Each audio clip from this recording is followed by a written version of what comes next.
there. Why am I on the phone? Why am I on TV at this particular time? Which hopefully will be on YouTube.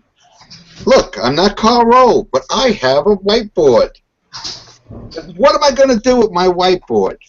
Well, we're going to discuss this illegal immigration executive order that Mr. Obama intends to present this evening. And I'm on early, and I want to just get our opinion out prior to Mr. Obama's ridiculous speech and his unconstitutional behavior. So, can an executive order be stopped? And can Mr. Obama be really, what did they say, castrated, deballed? Absolutely. And I'm going to give you 3 beautiful ways on how we can finally take back our government and start to do it. You see, this is not a constitutional crisis. This is an opportunity. And it's going to be up to you, the public, to call your representatives and tell them to look at this short little video that we're doing right now with the solutions. Wants to go out, Joe. So excuse my dog. He's even excited about this. So, what are we going to do? What's on the black? The constitutional crisis. That's, in fact, that's what Ted Cruz said yesterday on Fox. And by the way, why isn't Fox, ABC, NBC, CBS carrying this speech tonight? Do you know why, folks? Because they don't want the American people to hear this, because the American people do not want illegal immigration. They want to keep this as quiet and slip it through like they normally do. But let me tell you, strike one against Mr. Obama's plan. Okay? It's called the legal action. Let Congress, with all their little lawyers, both in the Senate and the House of Representatives, put in an immediately a TRO, temporary restraining order, from any implementation of an executive order that's unconstitutional, and write a case up immediately, very short. This is a war on the Constitution. This is basically sedition. And why do I say that? Well, Article 1, Section 1 is very clear. Only Congress has the authority to write law. You see, Mr. Obama has no authority in that area. An executive order is supposed to be coincide either with a congressional act that was written by Congress or must adhere to the Constitution. This executive order won't adhere to either one because Congress didn't put any law in, so he cannot rewrite law. Now, oh, what am I saying? It's going to take forever? No. It's very simple. You see, there was another president that attempted to federalize all the steel mills. His name was Harry Truman. And what did the court say? Sorry, Harry, the buck doesn't stop with you. It stops with us. You're violating the Constitution. You cannot write law.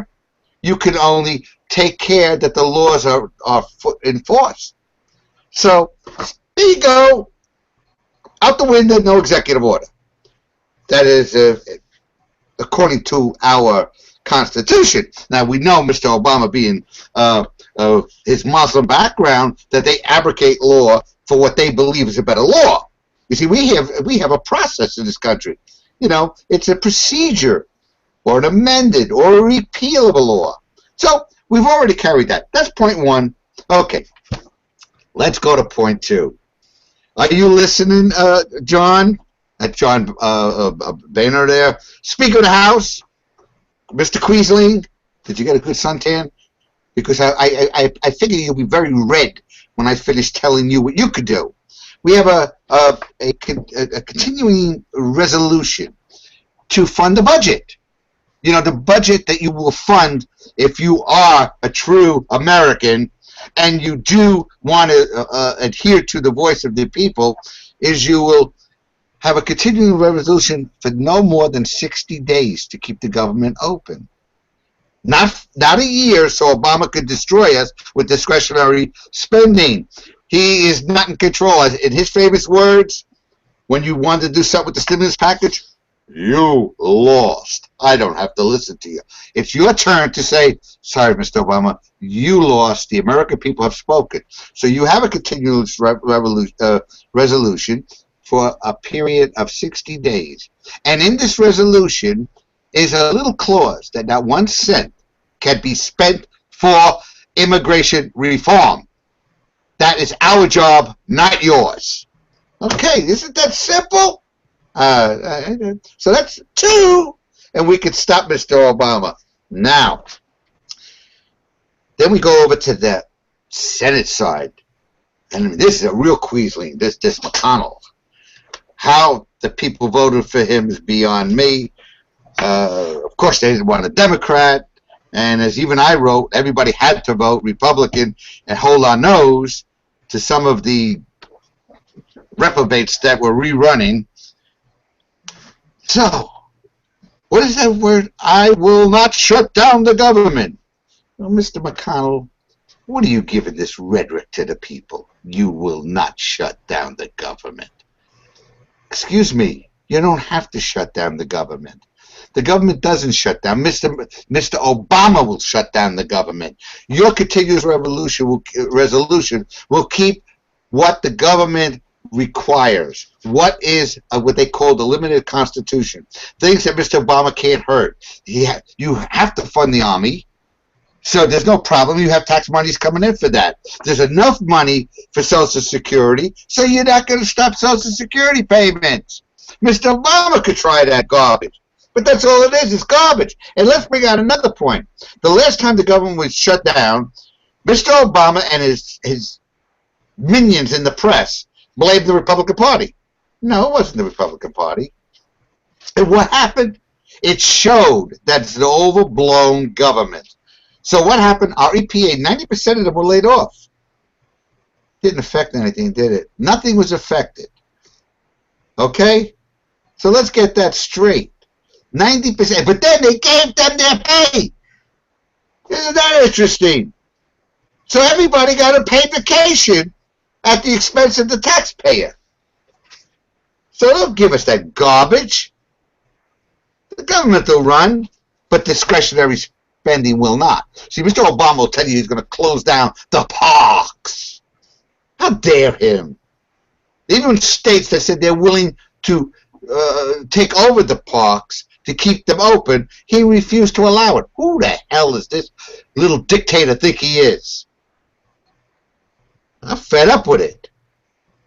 So, go for it. What are you going to do with the first 100 days? Nothing. You're going to be part of your proud little establishment and sell us out. The ones that, and you guys who are being blackmailed in Congress by that reprobate emperor, would-be emperor or messiah, as some of the other idiots call him. Go for it. Show the American people you heard their voice. Now, lastly, I gave you the legal end. I gave you the purse strings. That all you have to do is put that little resolution. You can't spend a dime. You can't implement the executive order. And lastly, but not least, okay, Republicans with the whiteboard, okay?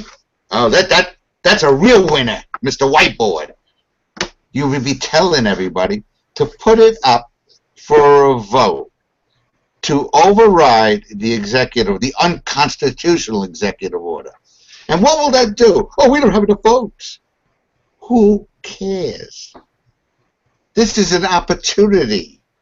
If you are truly a Republican, a constitutional Republican, because most of the half of you Republicans are nothing but closet Marxists, okay?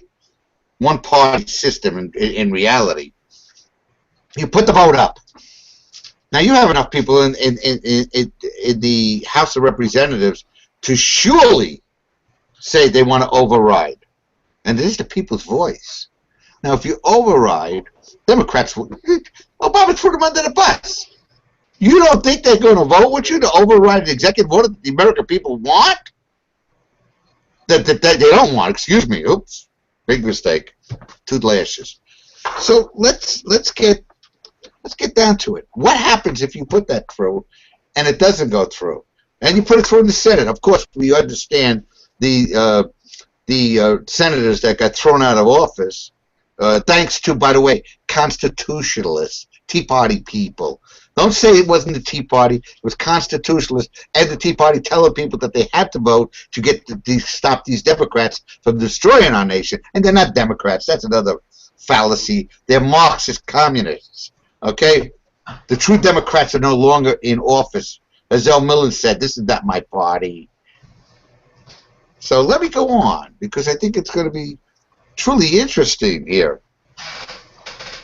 If they refuse to override the executive order, what did they just do to their public career, their career in Congress, their career in... Tell me, what did they do? The American people throw them out of office in 2 years, which they should, half the Republicans do. Now, I want to talk about these Republicans, okay? The Democrats, we already know, have sold their souls. All of a sudden, I'm Landau. Oh, I'll vote for the pipeline. Give me a break. Give me a break. It's sold out. Bribery. Well, I'm going to go on that bill, and I'm going to do a little video on that one, because we could put them all in jail if you followed the law and the Constitution. So I gave you 3 points. 1, legal. 2, continuous resolution of purse strings that no money's commuted. And 3, a vote in the House, which helped build a more constitutional House of Representatives, regardless of what party they're on, because not all Democrats are bad. Just a good majority of them, but not all. Now we hear about, oh, we're going to anger the Hispanics in America if we don't sign this bill, okay, to allow more illegals in. Excuse me, it doesn't work that way. The Spanish people are not stupid. The Spanish Hispanics in this country are fine Americans, hard-working Americans that are losing their jobs to illegals, as is the black community. Or you black caucus. You make me sick to my stomach. You want to push illegal immigration while your cities have become nothing but garbage dumps. Your people, supposedly, which are my people, Americans, are out of work because of illegals. But you're going to push, we need illegal immigration. No, you're doing that for votes. And you know something?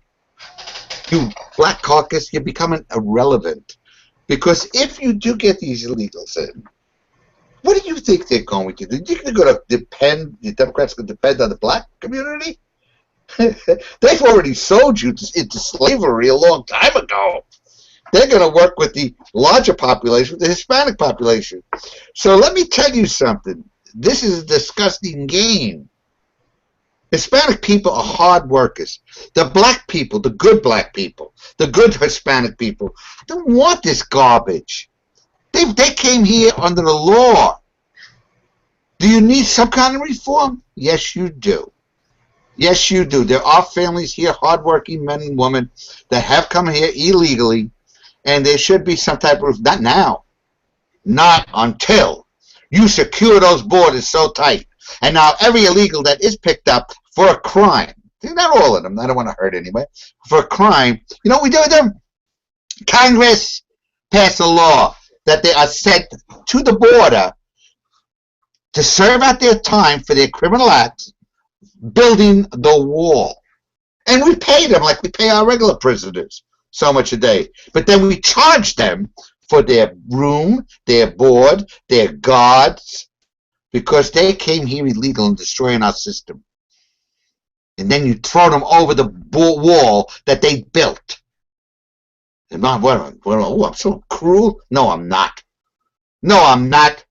You are cruel, Congress. You are cruel to destroy your nation and my children and my grandchildren.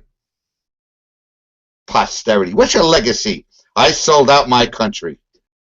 Quit if you're being blackmailed. You have 3 options here, and every one of those options work. Do you want it to work? Would you rather work for the Democrats? And we'll go to a cocktail party, and it'll be in favor You don't go to Congress to be in their favor, in their liking, in their cocktail party. You go there to represent your constituents. You go there to represent the country. You go there to swear that oath to the Constitution. A little book, 17 pages, and you listen to that book, the Constitution, the one you all violate. That's all I have to say. Now, did I miss anything? By the way, if you're going to go after Obama, it's not for high crimes and misdemeanors. It's for treason and sedition. You have so much on this man and his administration. It's disgraceful that you've allowed this. We are a republic. We are governed by law, not men in power. Power corrupts. Absolute power corrupts absolutely. Well, I got that out of my system before the little empress speaks. And may God bless all of you. I hope this goes on YouTube by the people that are filming this. And immediately, while it's on YouTube, let every one of you send this to everyone on your list. We need a people's network. People have to know what's going on. People have to know there are solutions. And there are solutions. But we don't have the press to do it. So we need a people's network. Get this out. Get this to your congressman. Say, what? Is he right? Is he wrong? Would you debate him publicly? I doubt it. This is the eagle saying, I got some vision. You know, I can fly very, very high. Look down and see a little mouse running there. That's my dinner. Only all I see is rats. Rats scurrying through our halls of Congress, through our White House, the people's. We are sovereign, not the government. We created the government. The government didn't create the states or us. Now you tell those queaslings in college and Congress to act like men. God bless you all, and I do really love you all. That's all I have to say. Till next time.